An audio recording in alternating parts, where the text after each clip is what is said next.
Igitabo cya Yakobo gice ni kimwe umurongo ni wa 12.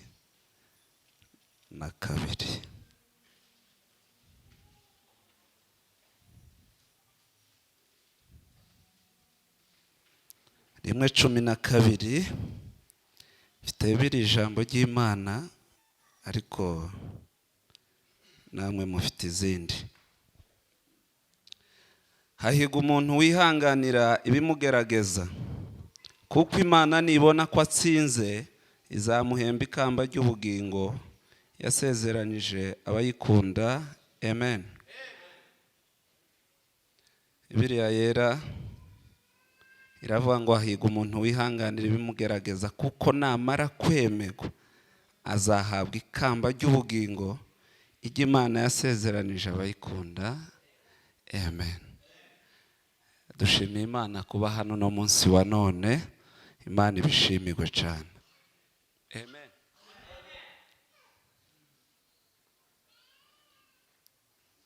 Ziko muri mwebwe mwese ntawe dufitanye ikibazo, nta muntu tugirana ikibazo, ntawe, nta muntu dufitanye ikibazo, naho naturutse nasize ari amahoro, ntawe naje dufitanye ikibazo.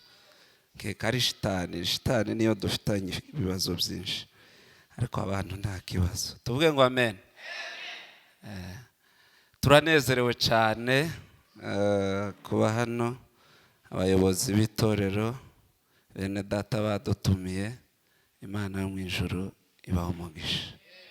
Nishimiye abantu bose kabisa, bene data babyaye. Imana ihimbazwe gutanga impano ikomeye. Abavandimwe baguye reka duherukana i Rwanda, twese turi mu iziyara. N'aba bacu ndango duheruka tukibiriye. Ndishimye. Amen.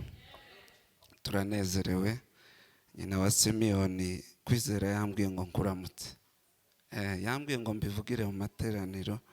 None giyo ntasho ndayishikije ngo uw'agaciro mu materaniro, uzumerera amateraniro neza.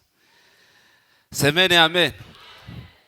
Umunyabwenge Dr. B aherutse kuvuga ijambo, ndavuga ati data arayishuriwe. Yaravuze ngo ubu nyine, amen, ngo tukiyaduhabwa agatuti ngo tubibyaze umusaruro, ngo kuko ngo mu gihe cyakiza, ngo kubera ukuri dufite, mu gihe kirimo kuza, umuntu wese wavuga ukuri agatuti kazomugora kuboneka, kazogora ko. Wararivuze aho ndi ndabatereka nje kwirorosa nditekerezeho neza, kandi ni ukuri kose. Yegunda umuntu wishurirwa ibintu by'ubwenge kandi akabivuga. Namenye ko ntanga ivuga butumwa muri uku kwezi kwa 9, uku kwashize kwaraye gushize, nibwo namenye kuko ntanga ivuga butumwa. Ubundi nasanze nakazanterera abantu tunyunyuzwa, ariko ubu nyine namenye kuko tukwiriye kuganira amagambo agacumita mu mitima. Niko Bibiliya ivuga ngo Petero amaze kuvuga ayo magambo ngo abacumita mu mitima, ngo bamubaza uko babigenza. Mpagarareho uyu munsi Imana, uyu munsi noneho Imana indinde. Amen. Kuri kose uyu munsi Imana imbeho. Rero twishimiye abantu bose, Imana ibaho umugisha. Amen. Umuntu wanga umuntu yikoreye 25 y'umuceri. Umuntu wanga umuntu yikoreye 25 y'umuceri, araremerewe nka kujya 25 ziremere. Umuntu wanga umuntu wumva ukuntu aremerewe kandi ujya yanga aruhutse. Umuntu wanga umuntu mu izina rya Yesu uyu mugoroba mukunde. Amen. Dusomye ijambo ry'Imana, turaganira kwihanganira ikigeragezo. Bakameramene mwumve. Kwihanganira ibigeragezo. Ubushize nabonye mwamwandika ngo yavuze ibintu byose. Oya, sinobivuga ngo mbimare. Isi muzi birimo cyangwa bibiri. Muzamwumva topic umuntu avuze ariyo mushika mukandika hari. Nubwo mwamuducuruza nuko tuzemera tugume ducuruzwe, ariko muzamwandika nibyo twavuze. Ni inshuti zanje niyo mpamvu mbabwiye gutyo, kandi muri abantu beza. Haleluya. Ujue kwa maombi yako mimi nitasimama tena. Ujue kwa maombi yako nitabarikiwa. Ujue kwa maombi yako.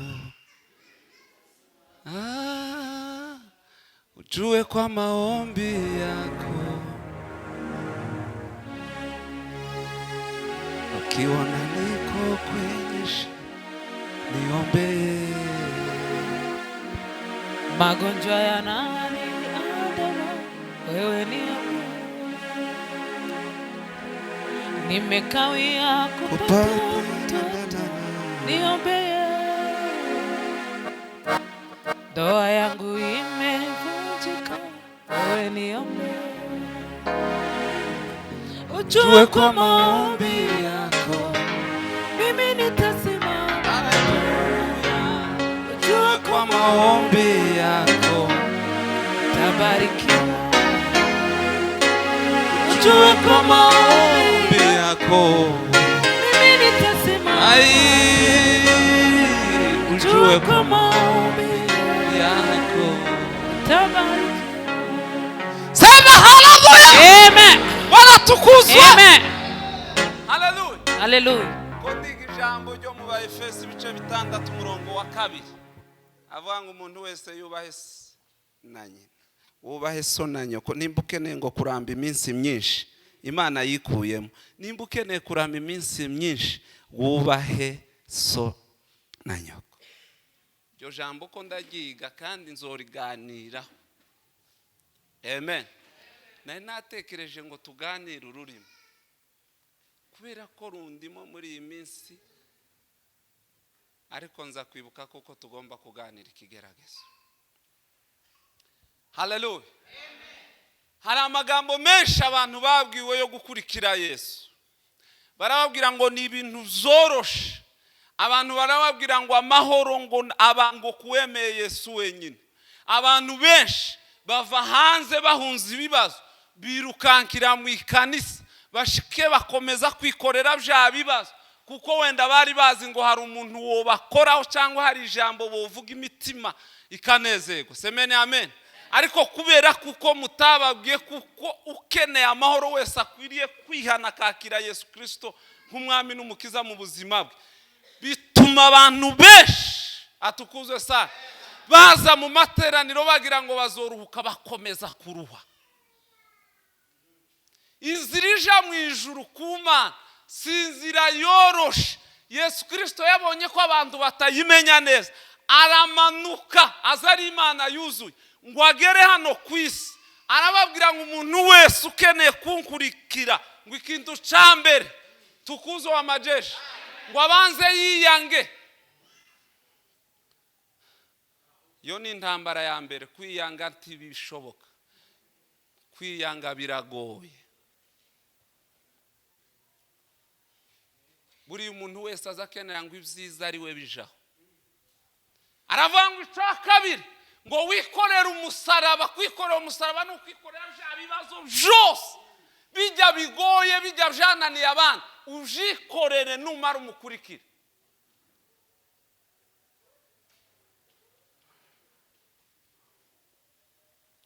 Semeni haleluya. Warangiza abantu tibajumva baca forode baja kwinjirira bise irindi zina, baza mu materaniro bazi ngo uyu muntu ngo arengeje amaboko ngo aba yanezerewe.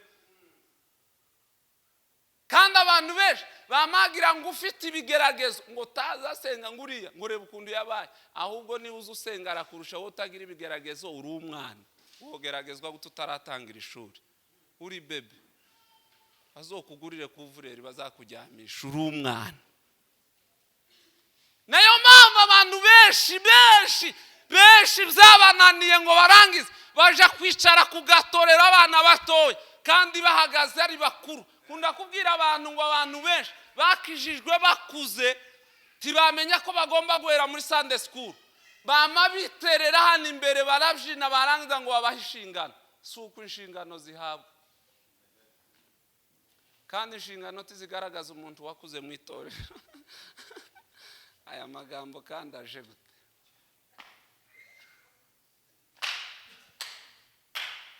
Yeme munihanganire nukuri.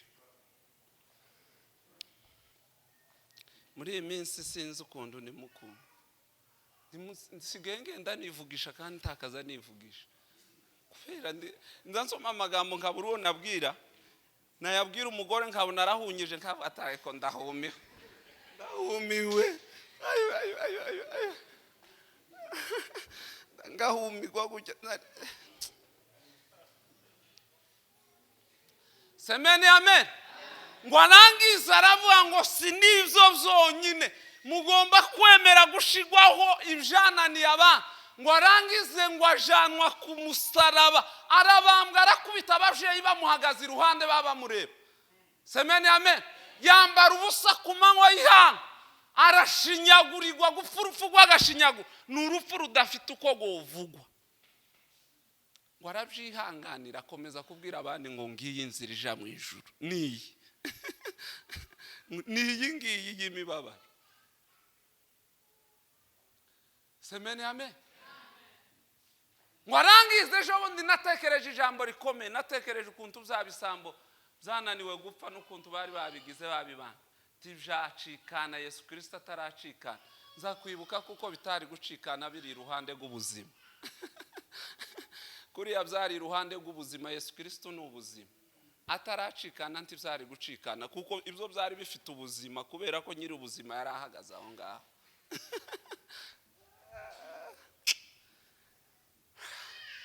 Nibimani twishimira izatugeza muri Kanani.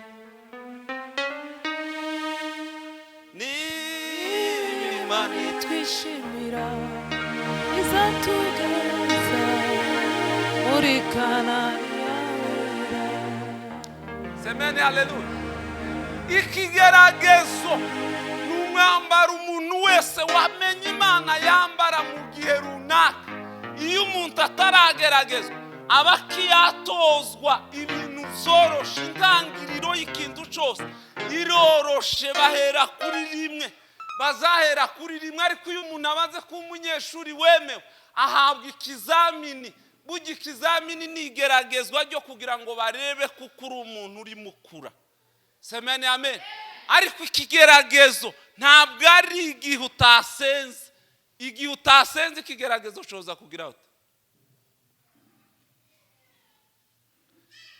Umuntu wese w'umukristo yatangiye urugendo hari ikigeragezo ahangana naco, kandi cyo kigeragezo ni intambara ikomeye isavye ico bita kwihangana, kandi nta yindi nyundo dukubitisha ikigeragezo usibye gukiranuka. Bwana sifiwe. Tukageragezwa tukihangana, twarangiza tugakomeza tugakiranukira mu kigeragezo. Ikigeragezo c'inzara kikakugeraho ugakomeza ugakiranuka, atari uko mukenyi wanyu bene wanyu bafite ubushobozi bukome, ariko ikigeragezo citwa inzara cakugezeho. Semeni amen. Uzugira ngo none uvuka wenyine, ndetse bikagutera umutima kubera kutabisobanukirwa, bikagutera umutima wo kwanga abandi abo muvukana ngo tibazakwitaho. Uri mwigeragezwa si ikibazo ca bene wanyu.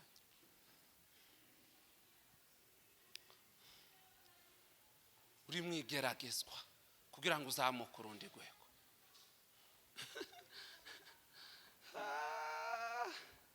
Wanasifiwe. Umuntu akabaho ari umutaramyi, ari umunyamasengesho mwiza, ariko abantu niwe bagize amagambo hano hanze kugaturo niwe bazavuga. Ninde wateye inda niwe, ninde wavuze kino kintu niwe, kugira ngo bamwambure icagaciro ibicabo carangiritse cavuyeho kera. Bakeneye ko nawe amera nkabo, bakamwambura ca kindi yarafite, ariko siko kuri. Nimba Imana itwishimira, amagambo y'abantu aracari hasi, kandi ikigeragezo tikizagikuraho ico Imana yakuvuzeho. Kandi bavandimwe, umuntu wese uri muri ino arashobora guhura n'ikibazo. Uzabumva abandi iyo umuntu agize ikibazo ngo narababwiye, ngo sinababwiye, ngo nje ngo nari narabibonye. Ntabyo wabonye. Reka kwishimira ikigeragezo ca mugenzi wawe, kuko ino si dutuyemo yuzuye ibigeragezo, kandi buri muntu afite iciwe. Nawe icawe ejo nikikugeraho ndazoseka. wacuranga nkankabyina ubwe tambira Imana. Ejo nanditse kuri stati ndavuga ngo bazagwanya igisirimba barakereje mbonye akana karesha nkuko kakagicura ndavuga ariko yeme tugezeyo nukuri kubitaho buke reba iminota.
Ikigeragezo c'amagambo kigatuma umuntu atakaza umurongo yakagombye kuba. Ikigeragezo cyo kudashaka kigatuma wotakaza ico ufite. Ikigeragezo c'ubupfubyi kigatuma umuntu atakaza ico yari afite.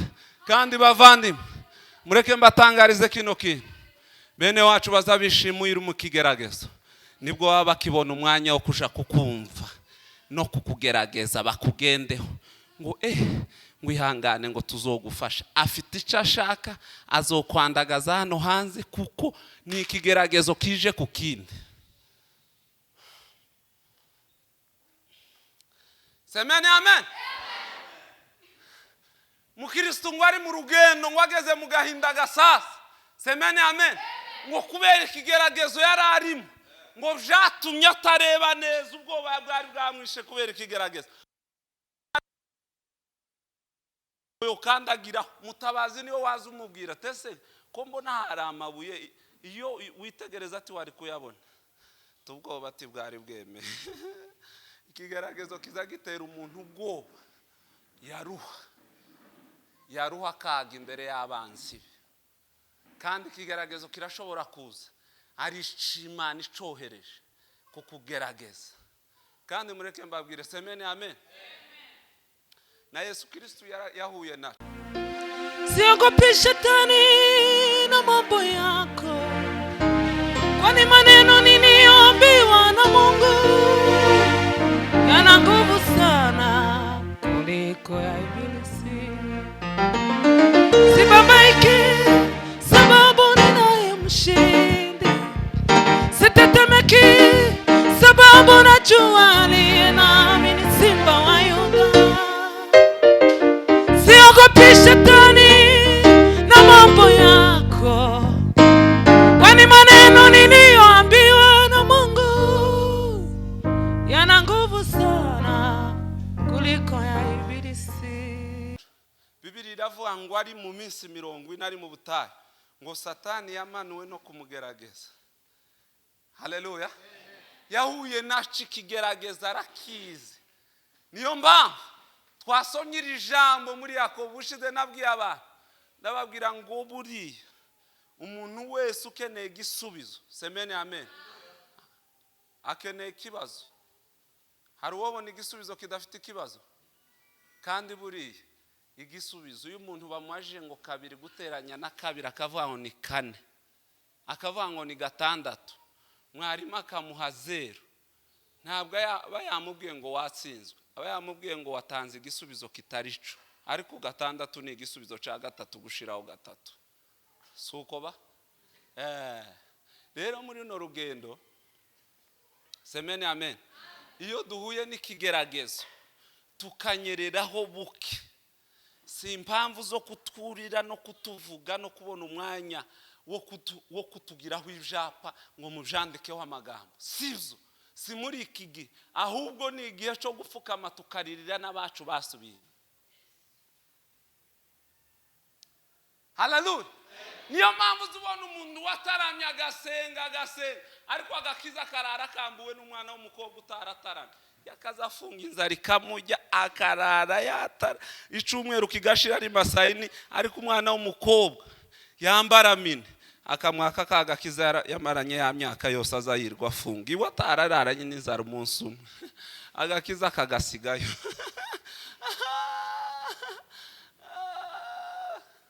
Kandi mureke mbabwire semene amen, muri isi nta muntu mubuhaba, nta n'umuntu mwiza ubaho. Umuntu aba mwiza kuri wewe kubera kuko ijisho ryawe ryamurebye neza. Kandi nimba umuntu ari mubi, nta kindi kiza kikumenyesha ko ari mubi, ni ikibi kiri muri wowe kiza kikubwira ngo runaka afite umuvandimwe wanje. Mubyumvise, ikibi kiri umutima wawe, bya nimba avuze ngo ndi mubi, ni ikibi kimurimo cyamubwiye ngo muri harimo umuvandimwe tuvukana, kuko nibyo biziranye, bibi biramenya. Semene amen. Ikigeragezo tikikazotuma utakaza kijya ufite. Haleluya. Cya kindi cyatumye useba, kijya cyatumye uburara, kijya cyatumye utisanzura nk'abandi, cya kindi tukazogere mu kigeragezo ngo kiku. Haleluya.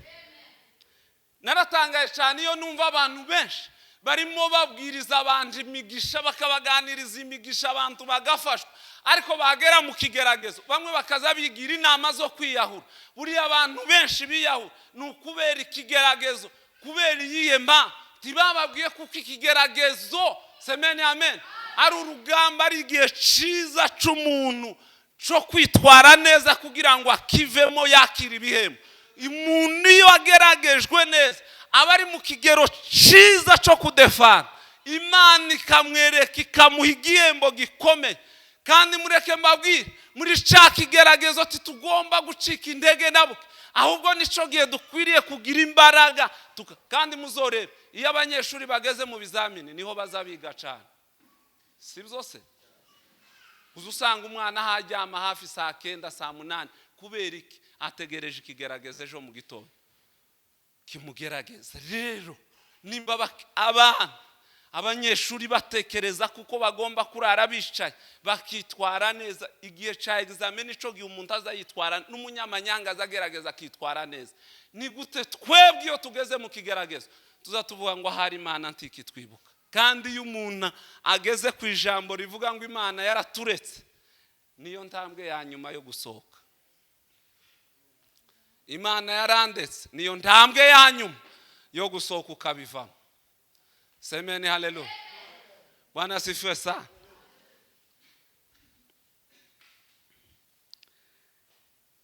Uzumenya kuko nimba uri mu bisubizo, ikigeragezo kiri hafi kandi ni kiza, uzonezerwe kuruta uko wazunezerwa uri mu bisubizo.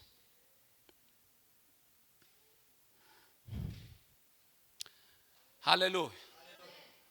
Ndasoje. Yosefu, Bwana asifiwe sana, ngo yarose inzozi zimubera ikigeragezo, ngo bukeye ngo azirotorera bene se ngo nasi. Semeni haleluya.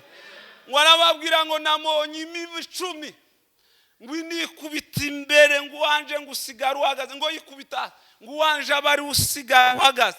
Bukeye arasubira arababwira ngo nabonye izuba n'ukwezi, ngo navyo ngo binikubita imbere, ngo bene se. Semeni haleluya.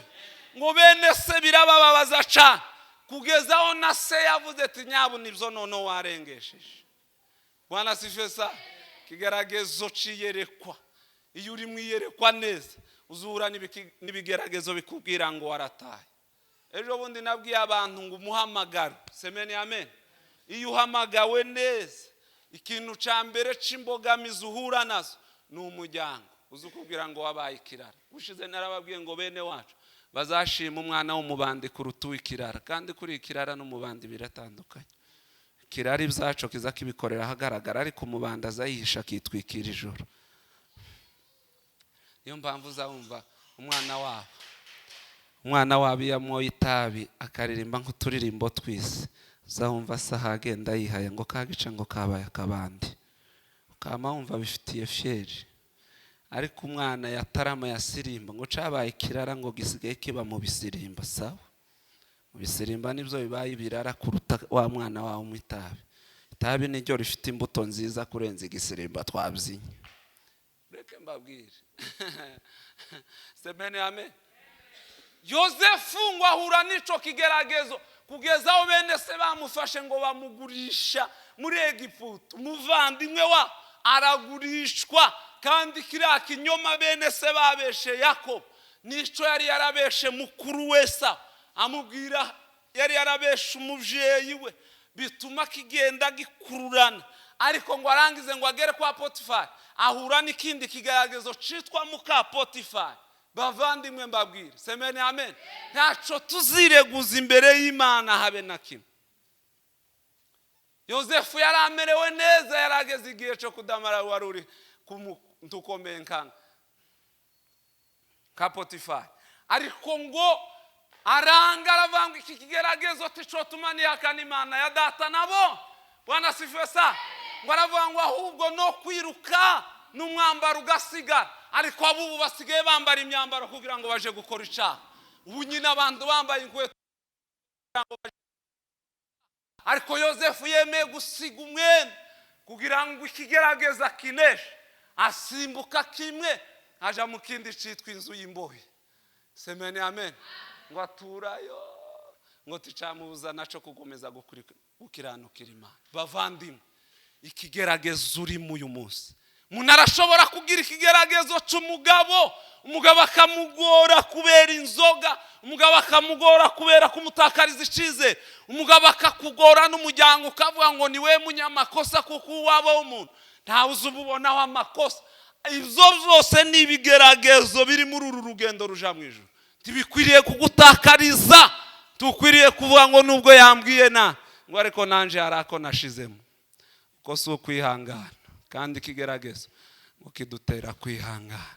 Ngiyo tumaze kwihangana ngo tukagisohokamo ngo duhabwe ikamba. Semeni amen.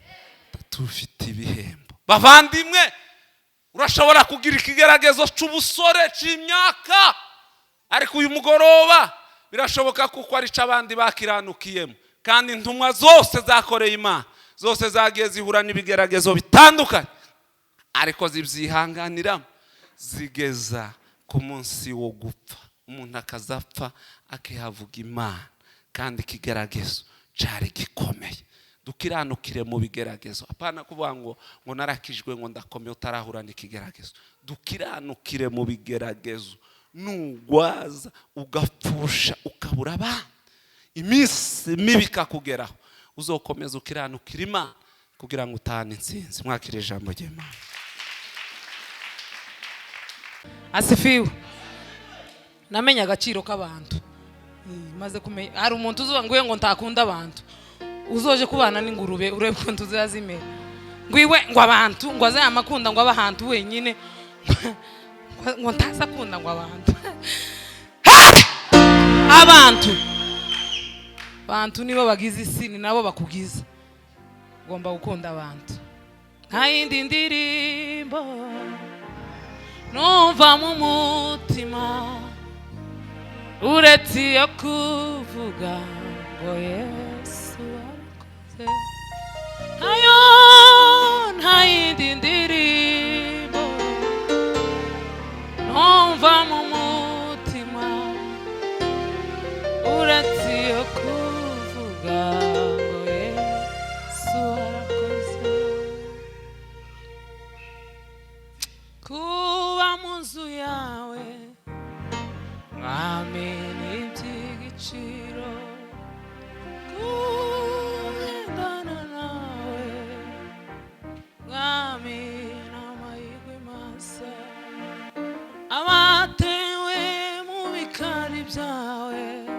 bazibera mu mahoro bazashishira mu bikari byawe nta rubanza ruzabatsinda we abatewe mu bikari byawe bazibera mu mahoro bazashishira mu bikari byawe arubanza ruzabatsinda nifuza ko munsi yawe nifuza ko mu bikari byawe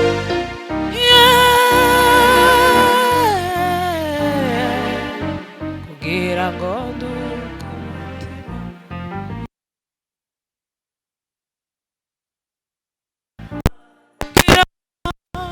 kugira ngo nduke umutima Yesu we zabana nawe kugira ngo nduke umutima Haleluya zabane nawe karama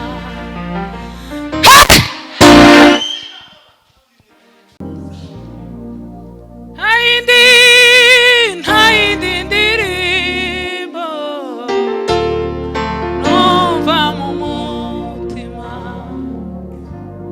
uretse yo kuvuga Yesu warakoze haindi ndirimbo numva mu mutima uretse yo kuvuga Yesu warakoze ayowe haindi ndirimbo numva mu mutima uretse yo kuvuga Yesu warakoze asifiwe